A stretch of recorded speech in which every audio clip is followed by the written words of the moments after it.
Hello, everyone, and welcome to the season finale of season 6 of the Itsy Bitsy Zoomcast. This season, we decided to reflect on all the decisions that we make in the field of early childhood, the decisions that we make, and the decisions that are made for us. And tonight, on our final episode, we have some very special guests with us. And we will get to introducing them soon. But first, I will tell you that I am Liz Charlene Tate. I am the lead coach from the Western Professional Development Center, and I forget to introduce myself just about every episode of the Itsy Bitsy Zoomcast. So Sheila, how are you doing? I'm good, Liz. It's always good to spend our Thursday evenings together recording Itsy Bitsy, and this has been a really special season, and I am excited for this wrap-up episode. It was pretty bold of us to do a season based on decisions. It can feel very narrow, but it ended up being an opportunity to elicit such a broad range of conversations. My name is Sheila Gould. I'm chair of the education department at Holyoke Community College. I'm a professor and I supervise our practicum students. And I have two students here today, and I'm so thrilled that they get to be a part of this conversation because our two special guests are just absolutely heroic, amazing, pioneering, fabulous women who started their journey as HCC education students. So let's start off with introductions. Kimm, can you introduce yourself? Happy to. Hi, I'm Kimm Quinlan, the Director of Early Childhood Initiatives at Holyoke Community College. In that role, I have the pleasure of overseeing three different programs. One is our Career Pathways program, which provides free college certificate programs for early childhood educators. We have programs offered both in English and completely in Spanish, and that's new just last year, and we're really excited about it. I also get to work with our Western Professional Development Center team. And so that group provides coaching and mentoring throughout all of Western Massachusetts. I always like to clarify that means Berkshire County, Franklin, Hampshire, and Hampden, because there's a lot of Western Massachusetts. And new this year, I have the great pleasure of overseeing our Itsy Bitsy Child Watch program. The Child Watch program was developed this year with funding from the state to specifically provide drop-in childcare for student parents. And so we are having great successes and a lot of fun with that this year. And I look forward to chatting about it. Awesome. Janis, welcome. Welcome. Can you please introduce yourself? Thank you very much. I am Janis Santos, and I am the retired CEO of Holyoke Chicopee Springfield Head Start. And I spent 48 years in Head Start in my career, and I loved every minute of it. But I am a 1974 graduate of Holyoke Community College in the early childhood program. And if it wasn't for Holyoke Community College, I never would have had my career in Head Start. So I have a story about that. But I want to say that I enrolled in Holyoke Community College in the evening division in 1969, and I was a young parent. I had 3 children, a husband, a house, and I was married very, very young. I was a teenage mom always had a dream to go to college, but I didn't know what I wanted to be. So I was very active with my children. I enrolled them in a cooperative nursery school in my town run by parents, and I was a volunteer. And I loved it so much. And I said, this is exactly what I want to do. I want to be a preschool teacher. And I made that decision. And I said, I want to go back to school. So I shared it. My family supported me. And I shared it with a lot of people that were my mentors, one being my high school English teacher. And she said, go for it. She said, I thought you always should have went to college anyway. And so I chose Holyoke Community College because they had an early childhood program. And I had heard really wonderful things about the school. So I enrolled in 1969, and I was very nervous about going back to school after being out of high school 12 years. Yeah. But what I found at the college in the evening division was wonderful support, a very supportive environment, from the evening director down to the administrative assistant who worked there to the instructors, and I felt comfortable. And so it took me 5 years to get my 2-year degree, but it just was, it's been so rewarding. And as I say, if it wasn't for Holyoke Community College, I wouldn't have been able to start my career in Head Start. That's such an amazing thing to hear, Janis. And a perfect segue for Sheila to introduce the two practicum students that are with us tonight.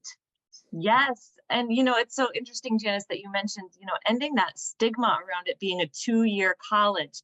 It's okay to be a part-time student, and your trajectory towards success does not have a timeline that can be defined by other people's parameters.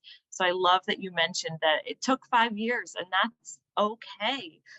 Yeah. All right, students, let's hear from you. Angela, can you introduce yourself?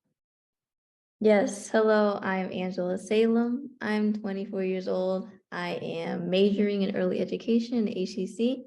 This is my second year. Hopefully it's my last, but we'll see what happens next. But I'm excited, and I love the major that I picked because I've been around kids a lot my whole life, and I am a teacher at my local church. So it just kind of was my calling, I feel like. So I'm excited to learn what the stories are going to bring today, and excited to hear about your past and how you guys decided to become part of this awesome major. Thank you. Thanks, Angela. Jasmine, can you introduce yourself? Hi, I'm Jasmine Curran. I'm an early education major. I'm 23. I've been at HCC for a while. I am a teacher at my work. I didn't really want to be an education major at first. I was going to go to cosmetology school, but then I did the preschool program at my high school, and that's when I realized I didn't want to do cosmetology, and that's when I fell in love with working with kids. So Well, We're I'm so glad. We're so Yeah. glad you fell in love with working with kids, Jasmine. We are, and we're glad that you're still taking classes and moving forward every semester, no matter what that looks like. Thank you. I'm so glad that all of you are here. So we mentioned before that we had the opportunity to meet with Janis before this episode and get to know her more.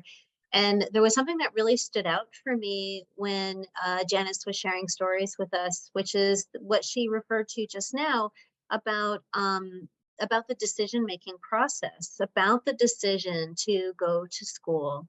And it made me think about the fact that all of us have made countless decisions throughout our lifetimes, but we know the difference between those times when we had to make decisions in isolation without feedback, support, guidance, or cheerleaders versus those times when we were making decisions because people inspired us, motivated us, or even lovingly pushed us because they knew that there was a direction, a path we should be on. And the difference is so striking. And something that Janis said when we met with her a couple weeks ago was how important relationships are. And one thing I know to be true about HCC is there's high value placed on relationships. And when you feel that you're seen and heard by people, a person, it can be easier to make hard decisions. And so I think that's kind of what I want us all to hold as we're having our conversations, is to be thinking about how we're making the decisions to move forward in our careers, and how we come to make those big, bold leaps of faith that we take in our lifetime. Sheila, what do you think of that? I think you absolutely need your people. You need to know who your people are. You need to be able to have people where you can be vulnerable with them and self-reflect, and they can tell you a different perspective of something you may be wrestling with from their own experiences, but also through the lens in which they see you. We often see ourselves through the harshest lenses, and our peers are much more gentle typically, especially those close to you. can give you that oomph that you need and that reassurance so that you can stand strong and make decisions confidently, knowing that other people see you as competent and capable and worthy of doing the things that seem intimidating. Yeah. So, Kimm, you've taken a few leaps in your career through different grants. Sometimes I'm like, hey, Kimm, let's do this. Here's a bunch of work for you. And you say, yes, let's roll. How do you make those choices? We talked a little bit about it today on how you've made different choices here and there throughout your career. So it's kind of timely that this comes up today. Right. Well, I would say trusting in yourself and, like you've said, trusting the people around you. So when I went to work at Holyoke Chicopee Head Start, because Springfield was not part of it yet at that moment, I was a teacher at Rainbow Head Start in the Holyoke YMCA. And I finished my first year in the classroom there, and I was called into the office and they said, we've got a director position and we think you should apply for it. And I said, are you sure? And I think what allowed me, and that felt like a really big leap from, a teacher right into a director's position. And I think what allowed me to do that was the community of Head Start. So there were support systems put in place and people helped me, and there was training for me. And so I felt like I was held by the agency and by the people I worked with, Janis being one of them, to gain the skills necessary to be able to do that. And I really think that often when I am making a big decision about, embarking on a new career or making a change in it, I often look back on that. And when I'm looking for a new entity, I think to myself, will there be the support there to help me build the foundation that I need to be successful in that role? And so the people around me are always a huge part of a decision that I make when I'm changing careers, or positions, because it's the people around you that can help you succeed even when times are really tough. And so I feel like when you look at the leadership of an organization, if they're building a system where support is built in, you're going to be okay.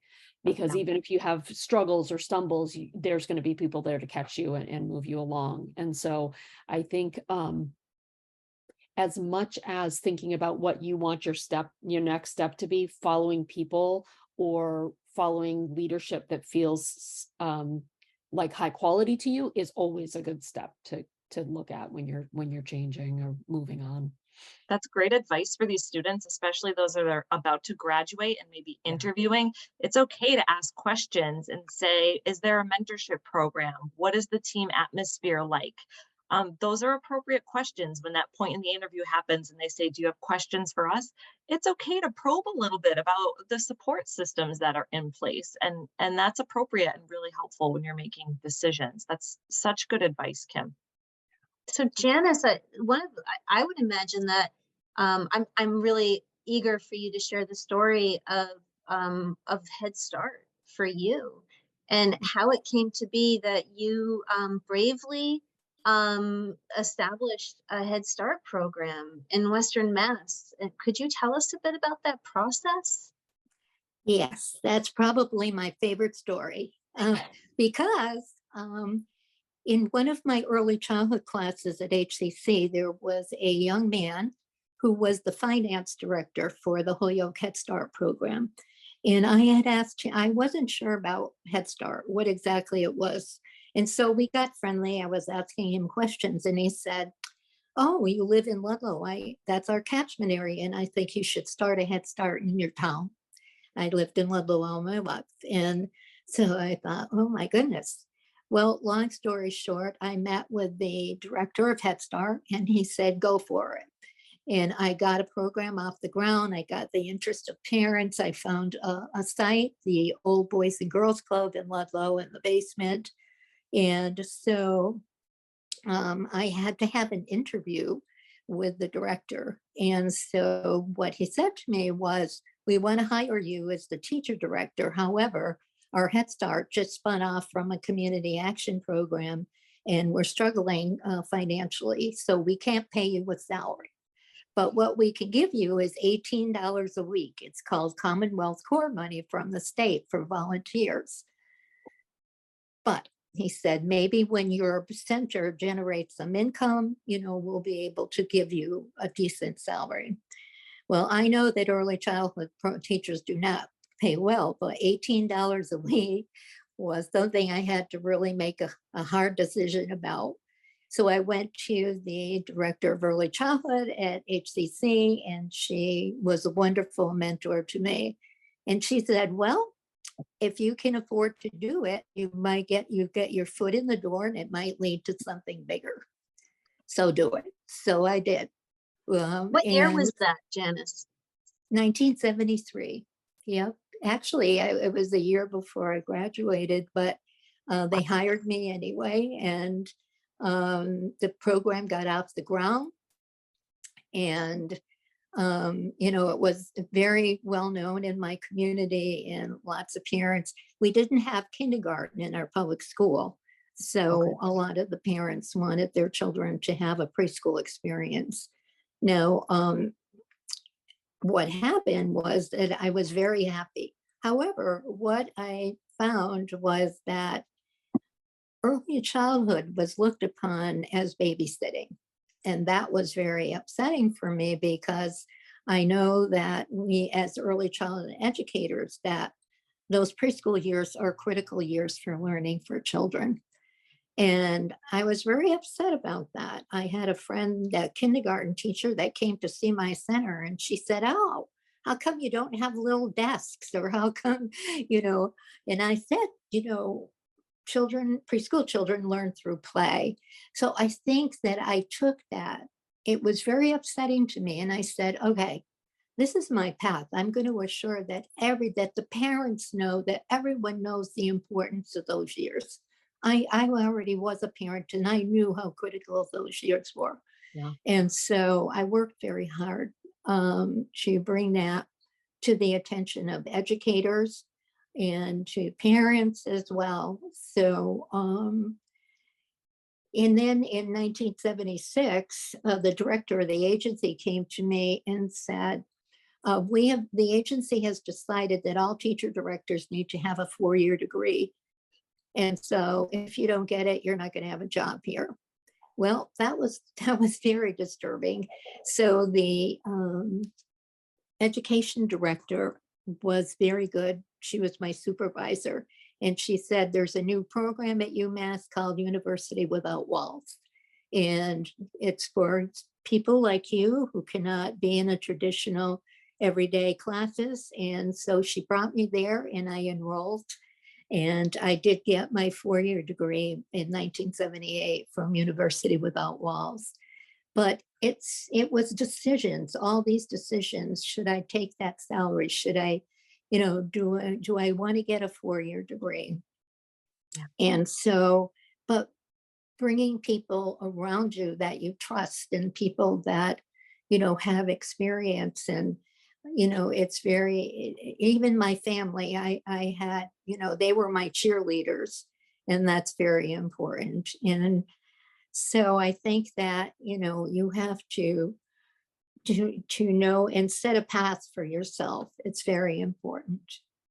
I'm curious from my students, as you sit here and you're about to finish your degrees at HCC, and you're right there.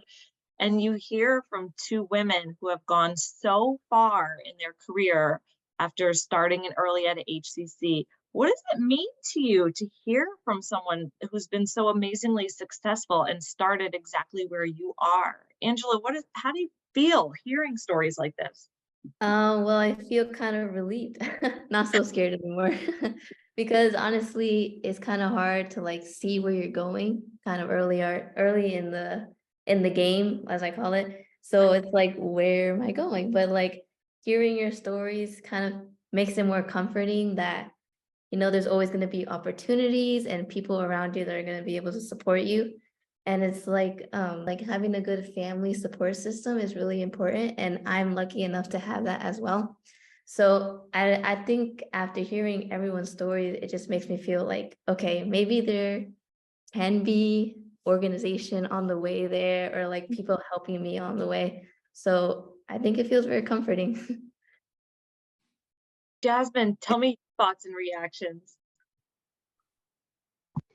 I'd have to agree with Angela on that one.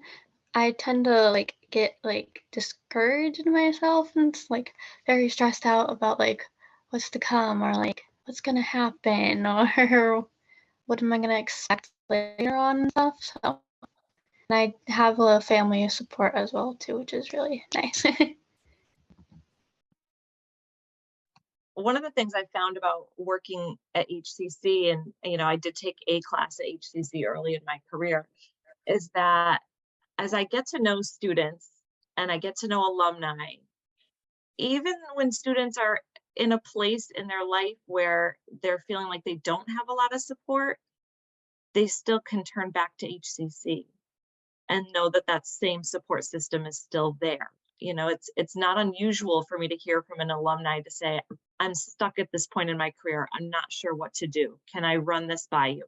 That's not an unusual email to get. And I think that that's such a beautiful thing about the value of relationships, like Liz mentioned, that HCC has, is that yes, you graduate, but you also stay a part of the community. That doesn't leave you. Yeah. So last night my husband joined us at President Royal's retirement gathering. And when I was introducing him to her, the way I introduced him was, this is my husband, Michael Quinlan. He and I met at HCC. We were both early education majors. And that's 100% true. He has an associate's degree in early childhood education and now doesn't do anything with education, as Janis knows. But after the celebration ended and we were heading out, we walked down the hallway and went to the classroom where we took child growth and development together, and talk about just like, we both walked in the room, we're like, oh, and he remembered where he sat. He was like sitting in the chair that he had sat in when he was a student. It's the funniest thing, but we both really made friendships, and the time we spent at HCC was so important to our development. I was not a traditional student. I went to UMass for a year and decided to take a year off because I didn't know what to do. 4 years later, enrolled at HCC. Yeah. 2 years after that, got a job at Head Start. I have a very similar story to Janis. When they offered me the opportunity to be a director, I didn't have a bachelor's degree, which was required. And so I had to make a choice. If you say yes, you better get enrolled in a program. And so I did. And, but that was 3 years after I finished my associate's degree. So you can't know what's going to happen even 3 years from now from where you are right now. Just find a good mentor, find a good support group, and take a step, because you never know where that step's going to lead you. You just don't. And you could become, a CEO of Head Start someday. Although, there's probably people in line for that job right now, but you never know. Well, and I think the other thing too is you don't know where it'll take you, because it's also possible that the job that you will have 20 years from now doesn't exist yet. And I can attest to that, because when I first started, I started as a work study student going to the University of Maine in Orono. And I took many years to get my bachelor's, and I traveled through quite a few states and degree changes along the way. So I was definitely not on like a clear path for quite a while. But the moment I entered as a work study student, I had this realization that I was really good at something, which a lot of people would not want to even take the time to find out, which is, wow, I'm really good with very young children. And I was very drawn to the kids that were the most challenging. I really loved being with those kiddos, and everyone was relieved that I wanted to hang out with kiddos that they couldn't figure out quite how to access. And to me, that just felt like a very natural place for me to be. But long story short, I've been everything from an assistant to a lead to a director and everything in between that you can think of in an early childhood setting. And I'm sorry. And there was a point as a director where I felt like I wanted a different kind of challenge, and I wanted to try something new, and I didn't know what to do. I didn't know if there was anything else beyond or outside of a program, a building. And I enrolled in a training on the ECHRS, the environmental rating scale, and lo and behold, who was the facilitator of that training but Kimm Quinlan. And so Kimm was leading this course to learn the environmental rating scale, and I joined as a director, and we discovered we lived near each other and started commuting to the sessions that she was facilitating. And as I got to know her and she was talking about her coaching job, I remember I started to say to her, I want your job. How do you do that? You know, and I was just so drawn to the kind of work she was doing. And it didn't occur to me that coaching was even a thing that could be something I could aim for. And so again, meeting Kimm and just being inspired by her style and the way that she supported others was very inspiring for me. And then, you know, and here I am, I'm a coach.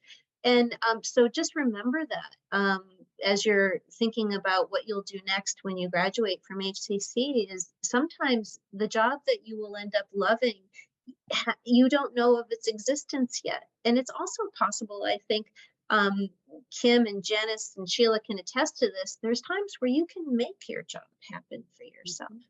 It might not exist, but you can kind of start to craft and move yourself towards something. And so it's just good to be thinking about that and to just stay open to possibility. We've been doing a lot of work in class, and then I'm learning how to coach with the Western PDC, and we've been doing a lot of conversations around values. And I thought, well, if I'm going to talk to people about what their values are, I better darn well figure out mine, right? So I went through some exercises to figure them out. And I learned that in my professional world, I really value opportunities to be creative. So when Liz is mentioning, sometimes you can kind of build and mold what you want your job to be. Working in a team like we have at HCC has allowed me to find opportunities that fill that creative void that I might be feeling here and there.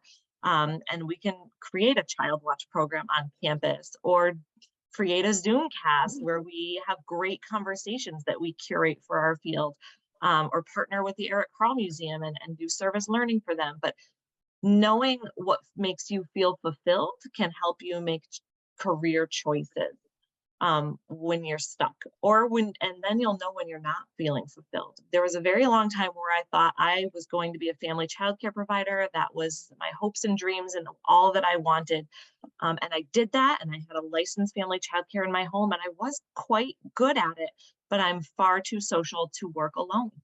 And I just needed to be in a team with more adults that I could just bounce ideas off of. So I had to shift out of that, which was such a surprise to me because I thought this was going to be my it. And it wasn't quite right. And I never in a million years thought I would be a professor.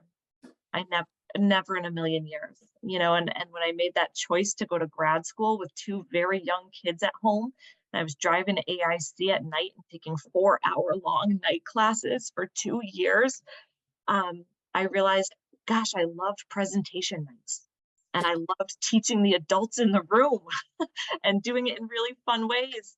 And I realized that my world was in educating adults about our field, and I never expected it, you know. And I'm really curious, Janis, were there moments in your career that shifted or shaped where you look back and thought, I never would have expected this?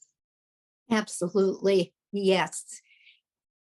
Well, as I said, I got my degree in 1978 from University Without Walls in early childhood. And then in 1979, the executive director of the agency came to me and said, I'm leaving and I would like you to apply for my job. And I was like, me? You know, I'm an early childhood teacher and now to be the director. But I thought of the words of my mentor and the early childhood director at HCC when she said, if you take that teacher director job at $18 a week, it could lead to something bigger. And those words stayed with me, and I thought, wow. So I applied, and I was chosen to be the executive director of the agency. And the board of directors said to me, you probably should think about going back to school and taking some management courses. And after having 2 degrees in early childhood and then becoming the director. So of course I went back to HCC. And at that time, Western New England was doing an MBA program in the evening. And so I enrolled and took a lot of management courses. And I was back in my comfort zone, back at HCC, where I got support. And, I just felt so good about that. But yes, that when I became the executive director, never did I realize where I was going to go with that. I eventually got on the National Head Start Association Board of Directors in Washington for 11 years.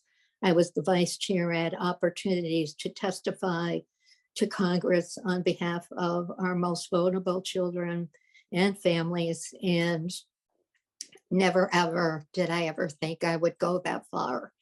But it's determination, it's people around you. And I used every single person that I possibly could, would help me. There was a gentleman in my church, it was a retired CEO of the Mills. And when I got on the national board, he gave me all this advice about working with a congressional delegation. And he said, you take a bold and respectful approach. Remember, they work for you. And so I did. And I got very involved with Senator Ted Kennedy because he was the chairman of the Health, Education, Labor, and Pension Committee that funded Head Start. And I just want to put in this last decision because it was a big one. I got an invitation in 2003 from him to testify to the Senate Health Committee on behalf of the reauthorization of Head Start. And I was like, wow. And they said, we expect that you will accept this invitation. And so I did.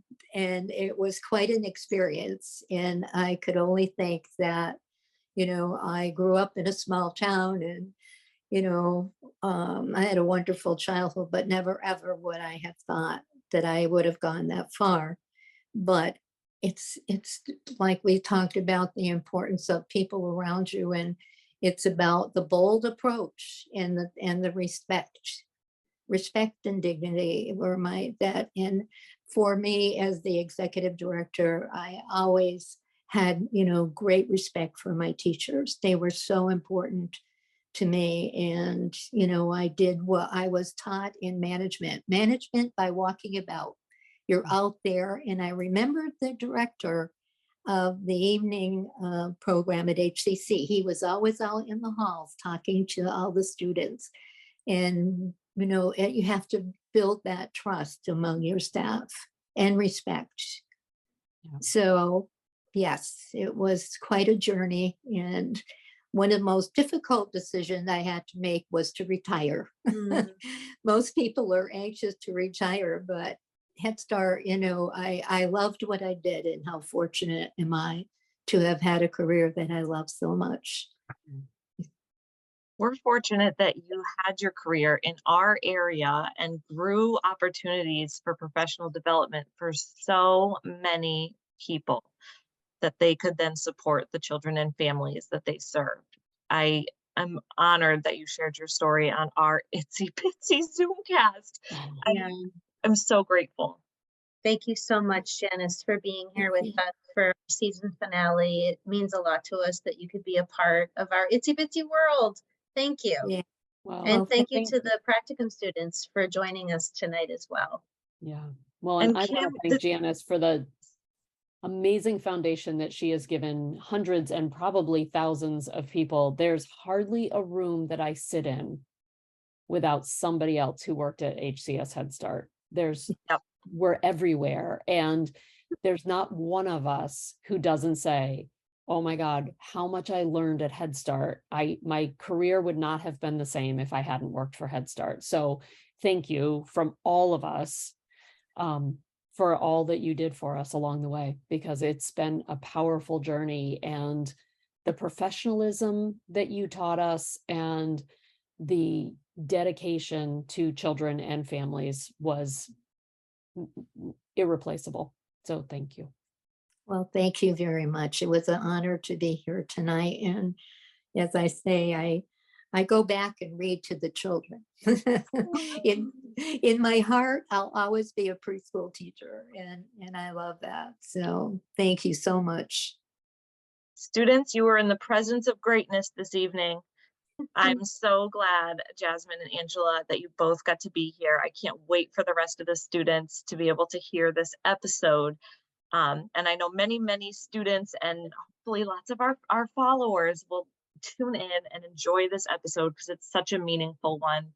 And I'm so grateful that you are all here tonight. And that's a wrap on season 6. That is a wrap on season 6, folks, and we will be back. We are not done growing, evolving, learning, and connecting with our community, both in Western Mass, but across the state. So who knows what we're going to cover next time. If you have ideas, if you have ideas you want us to talk about, please email Liz and I. We always want to hear directly from the field. What's on your mind? What should we be talking about? Send us your ideas.